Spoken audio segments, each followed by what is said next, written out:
na kung saan sa ngayon po ay dalawang bagyo na ang ating binabantayan sa loob at labas ng ating area of responsibility. Ang bagyong si Christine na nandito pa rin sa loob ng ating PAR, halos nasa boundary at palabas na yan hanggang mamayang gabi, nataglay ang lakas ng hangin na umaabot po sa 95 kilometers per hour at posibleng lalakas pa yan, pero nandiyan na po sa labas ng ating area of responsibility. At ang isang bagyo na nasa labas ng ating PAR ay lumakas na rin at meron ng international name na Kongray na kumikilos naman po yan palapit dito sa ating area of responsibility at posibleng bukas ng gabi hanggang linggo ng umaga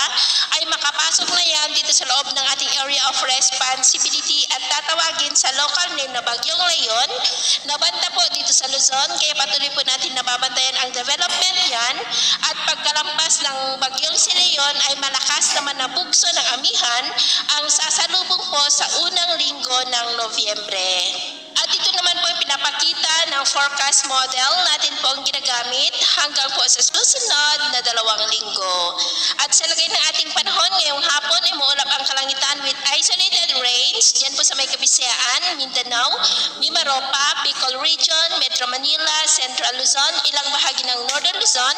na posibleng magtuloy-tuloy ang mga isolated light to heavy rains sa ilang bahagi po nating bansa hanggang mamayang gabi. Kaya mag-ingat pa rin po tayo sa mga banta pa rin ng mga pagbaha at pagguho ng lupa. At sa atin naman pong mabaybayin, iwasan na muna natin ang papalaot sa buong seaboard po ng western section ng Luzon at buong seaboard ng northern Luzon, maging po sa seaboard ng western Visayas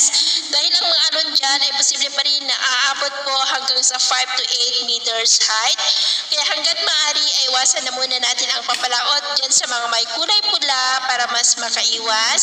sa mga sakunang pangkaraniwan.